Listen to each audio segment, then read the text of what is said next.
What the program entails is a very solid partnership between our school and our local kindergartens, and what we've identified as a common need or a vision, and that vision is around improving the oral language skills of our kids.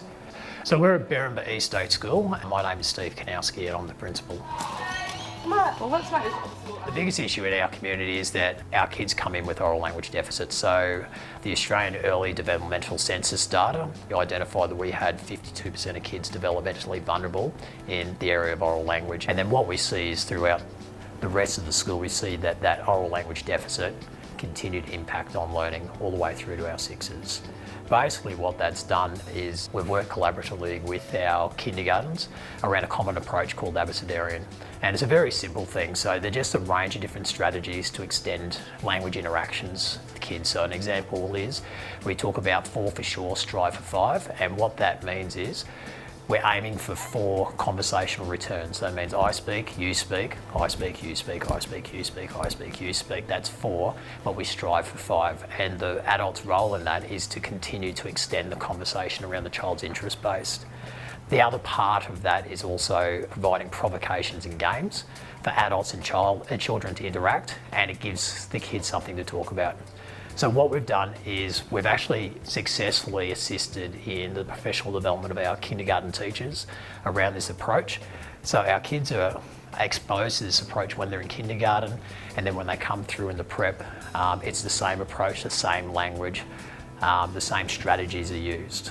What we had done is we'd focused on when the kids landed here at school. So we've employed a full-time speech therapist. We had award-winning programs around developing oral language, but what we know about early childhood development is a large amount of learning and growth happens in that 0 to 4 range. And that was a space that we weren't influencing. So what we were very successful in doing was getting kids up to speed, but it was taking us almost 12 months to get kids up to prep entry level around oral language. The big compelling reason why we jumped into this space was to try and influence or get our prep students up to a higher level upon entry, knowing that what we did with them when they got here was going to get 12 months or greater worth of learning in the 12 months that they're here. The physical change and the approach of our teachers has underpinned the whole success of our transition program. So what we set out to do initially was to make our prep classrooms look like, sound like and feel like kindergartens as opposed to our formal school. What we don't have is we don't have kids sitting in rows, we don't have kids sitting at desks, and we have kids actually engaging in learning centred around their interests and their skill sets. To achieve this, we've had to work really closely with our kindergartens and actually taking the lead from our kindergarten teachers because they're the experts in early childhood development. We actually did achieve our goal of having that heavy influence around oral language development prior to kids starting here at school.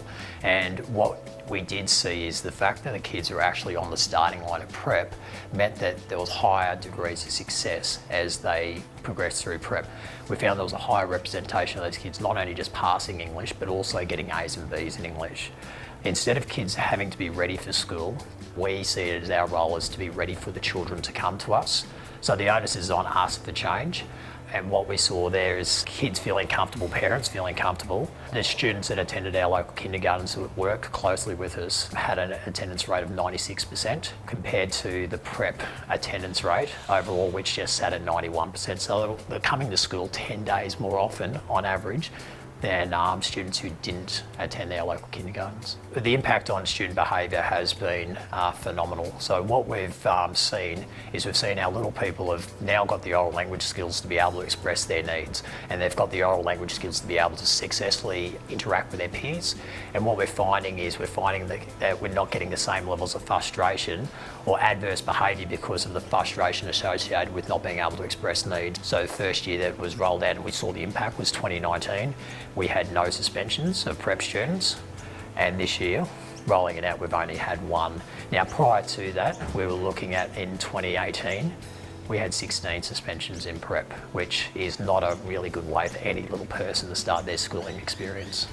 The data's impressive, but they're just numbers on a page. I suppose where the real evidence is seen is when you go up to our prep classrooms and you're actually seeing kids engaged and kids that are happy. And knowing that what we're seeing in classrooms is actually relating to what we're seeing on paper, that's where the real benefit is. I have an obligation as principal of this school, and our teachers have an obligation to ensure that our students come and feel happy at school, they feel engaged at school, and we set them on the path of being lifelong learners. Just simply going to a classroom, seeing kids interact and being happy, as opposed to kids being in trouble and kids not being happy, is just confirmation we're doing our job and we're setting out what we're achieving to do.